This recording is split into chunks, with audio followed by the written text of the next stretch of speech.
Shalom. Devosi Yesaya pasal 2 ayat 1 sampai 22. Demikian firman Tuhan. Sion sebagai pusat kerajaan damai.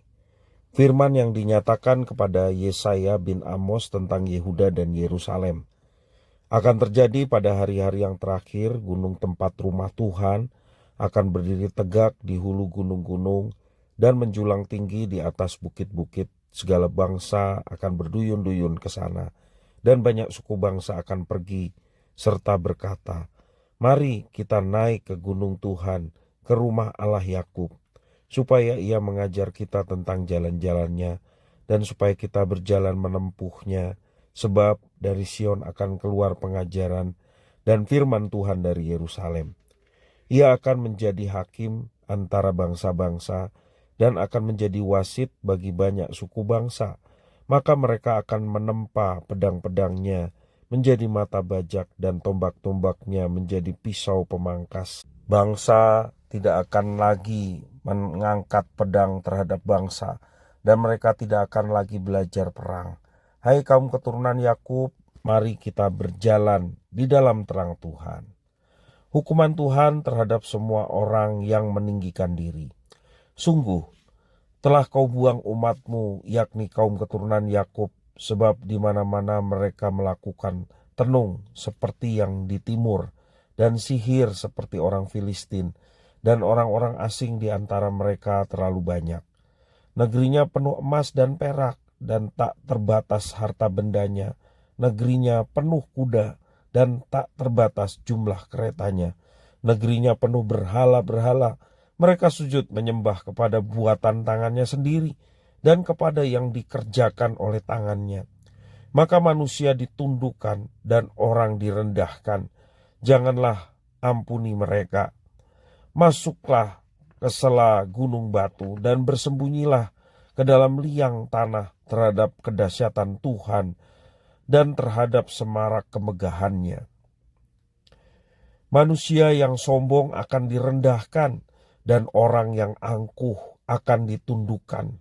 Dan hanya Tuhan sajalah yang maha tinggi pada hari itu.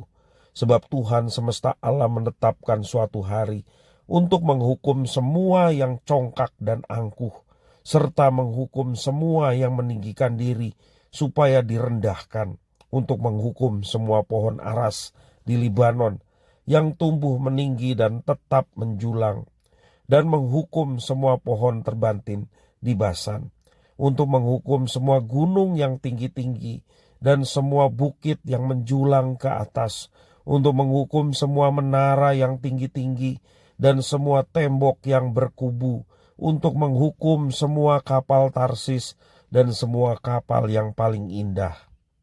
Manusia yang sombong akan ditundukkan, dan orang yang angkuh akan direndahkan. Hanya Tuhan sajalah yang maha tinggi pada hari itu. Sedang berhala-berhala akan hilang sama sekali. Maka orang akan masuk ke dalam gua-gua di gunung batu dan ke dalam liang-liang di tanah terhadap kedahsyatan Tuhan dan terhadap semarak kemegahannya. Pada waktu ia bangkit menakut-nakuti bumi. Pada hari itu berhala-berhala perak dan berhala-berhala emas yang dibuat manusia akan sujud menyembah kepadanya, akan dilemparkannya kepada tikus dan kelelawar. Dan ia akan masuk ke dalam lekuk-lekuk di gunung batu dan ke dalam celah-celah di bukit batu terhadap kedahsyatan Tuhan dan terhadap semarak kemegahannya pada waktu ia bangkit menakut-nakuti bumi. Jangan berharap pada manusia, sebab ia tidak lebih daripada hembusan nafas. Dan sebagai apakah ia dapat dianggap? Demikian firman Tuhan. Bapak, Ibu, saudara-saudara yang dikasihi oleh Tuhan, manusia dapat dibagi dalam dua kelompok berdasarkan dua cara hidup. Yang pertama, cara hidup yang bergantung kepada Tuhan Allah. Dan yang kedua, cara hidup yang otonom dari Tuhan Allah. Orang yang hidup bergantung kepada Tuhan Allah memiliki kesadaran bahwa hidup ini beserta segala kekayaan yang dimilikinya adalah anugerah dari Tuhan Allah. Orang yang ingin otonom dari Allah merasa tidak memerlukan Allah, merasa tidak nyaman untuk bergantung dan tunduk kepada Tuhan Allah. Ini adalah sebuah perasaan yang keliru karena keinginan menjadi otonom seringkali timbul dari kekerasan hati, sifat yang egois, dan niat untuk pemberontakan.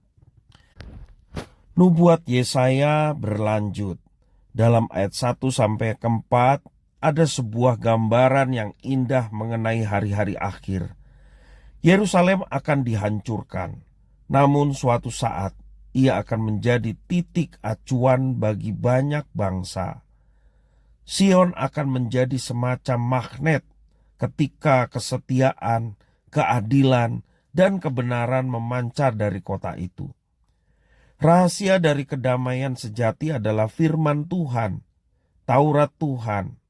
Sebuah kota yang ditransformasi oleh firman Tuhan tidak lagi penuh dengan para pemberontak dan pencuri. Dalam pasal pertama ayat 22-23. Dalam ayat yang kelima, bangsa Yehuda diminta untuk berjalan dalam terang ilahi. Apa maksudnya?